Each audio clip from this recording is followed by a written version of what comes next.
নমস্কার বন্ধুরা, তোমরা তো এর আগে ভিডিওতে দেখতে পেয়েছো আমার জিজুর বার্থডের জন্য এসেছিলো। তো পুরো ভিডিওটা তোমাদের সাথে শেয়ার করতে পারিনি, কিছুটা করেছিলাম, বাকিটা নিয়ে চলে এসেছি। তো পুরো ভিডিওটা দেখতে থাকো। তো জিজু তো এখানে ড্রেস পরে রেডি হয়ে গেছে। এই গেঞ্জিটা কিন্তু আমার বড়মশাই জিজুকে দেওয়া হয়েছে, মানে আমাদের তরফ থেকে জিজুকে দেওয়া হয়েছে। তো এবার কেক কাটা হবে। তো কেক খেতেও জানো তো এই বাতিগুলো জ্বালছিল, কী বাতি বলে আমি ঠিক জানি না, সেল না কি বলে, যাই হোক তোমরা বলো তো এগুলোকে কী বলে। দুটো নিয়ে এসেছিলো আমার বড়মশাই, দুটোর একটাও জ্বললো না। আমার দিদি আর জিজু অনেকক্ষণ ধরে ট্রাই করছিল কিন্তু জ্বললো না। আমরা এখানে সবাই মিলে দাঁড়িয়ে পড়েছি, আমার বড়মশাই, আমি, আমার জিজু, আমার ছেলে, দিদি, শ্বশুর শাশুড়ি এবং আমাদের পিসিমণি, সবাই মিলে দাঁড়িয়ে এবার কেক কাটার জন্য মানে আয়োজন করছি। তো কেক কাটা হয়ে গেলে তারপর ডিনার করে শুয়ে পড়া হবে। তো জিজুরা তো এসে গেছে, তোমরা দেখতেই পেয়েছিলে আগের ভিডিওতে। তো দেখো দিদি আর জিজু অনেকক্ষণ ধরে ট্রাই করলো আর হলো না। তো পুরো ভিডিওটা দেখতে থাকো, আশা করি তোমাদের খুব ভালো লাগবে। Happy birthday to you, happy birthday to you,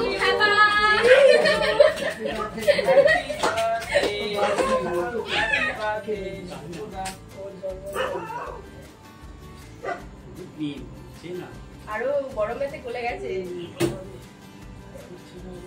তুমি বাতি নেবে না কেন? বাতিটা নেবা?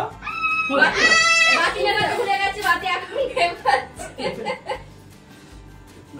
এই প্রত্যেকবার কিছু না কিছু বলে কেউ না কেউ। ভালো খেতে ইয়া যাবো মামাকে মামা কই রে মামা আসে দিকে।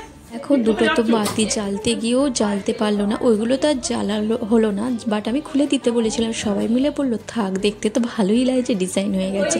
তারপর দেখো জিজু তো কেক কেটে ফেললো আমার ছেলেকে নিয়ে। তো একসাথে কেক কাটা হয়ে গেল। এবার কেক কাটায় খাওয়া দাওয়া হচ্ছে। জানো তো প্রত্যেকবার এই ভুলটাই হয়, আগে কেক কাটা হয়ে যায়, বাতি নেভাতে ভুলে যায়, তারপর বাতি নেভানো হয়।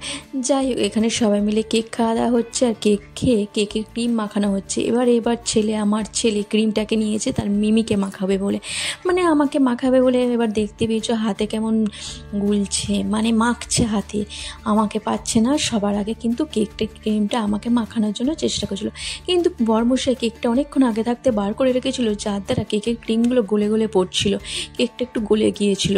ফ্রিজ থেকে বড়মশাই অনেকক্ষণ আগে বার করে দিয়েছিল। তো আমরা সবাই মিলে কেকের ক্রিম মাখি করছি। তোমরাও চলে এসো যদি কেউ মাখতে চাও। আমার ছেলে মানে ও ঠিক মনের মতো হচ্ছে না বলে রেগে যাচ্ছিল, আর আমার দিদি ওকে বকা করছিল বলে আরও খুব কান্নাকাটি করেছিল, যার দ্বারা পুরো ভিডিওটা কন্টিনিউ করতে পারিনি, একটুখানি করেই আমি স্টপ করে দিয়েছিলাম। তোমাদের ভিডিওটা কেমন লেগেছে অবশ্যই বলো বন্ধুরা। কাবলি ছোলা পনির, এই হচ্ছে বার্থডের খাবার। দেখি বার্থডে মানুষের মুখটা আনএক্সপেক্টেড।